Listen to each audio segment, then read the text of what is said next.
Hello అండి. Long frock మనం stitch చేస్తాం కదా అంబ్రెల్లా కట్.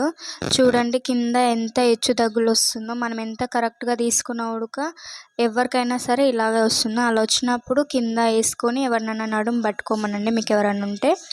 పట్టుకున్న తర్వాత అది ఈక్వల్‌గా అన్నీ ఫిల్స్ సెట్ చేసుకొని మనకెంత లెంత్ కావాలో అంత మార్కింగ్ చేసుకోవాలి. మార్కింగ్ ఎంత కావాలో అంత చేసుకోండి. చూడండి మార్కింగ్ చేసుకున్న తర్వాత మీకే కనిపిస్తుంది ఎంత హెచ్చు తగ్గులొచ్చిందో. మనం కరెక్ట్‌గానే పెడతాం కానీ అది అలా వచ్చేస్తుంది. ఒక లైన్ గీసుకోండి మీకు మంచిగుంటది. లైన్ గీసుకున్నాక చూడండి ఎంత హెచ్చు తగ్గులొచ్చిందో. ఇప్పుడు కట్ చేసుకోండి. అది కట్ చేస్తే ఈక్వల్‌గా కనిపిస్తుంది మీకు. లాంగ్ అంబ్రెల్లా కట్ ఇది. చూడండి ఎంత నీట్‌గా ఉందో. ఇందాక చూడండి ఎలా ఉందో. ఇది పీకో చేసిన తర్వాత లుక్ చూడండి ఎలా వచ్చిందో. సమానం ఉంటాయి, ఎక్కువ తక్కువ రాకుండా ఫిల్స్ మంచిగా వస్తాయి. ఇది లాంగ్ అంబ్రెల్లా కట్ అండి. ప్రిన్స్ కట్ వచ్చి డబల్ లేయర్ హ్యాండ్స్ ఉడక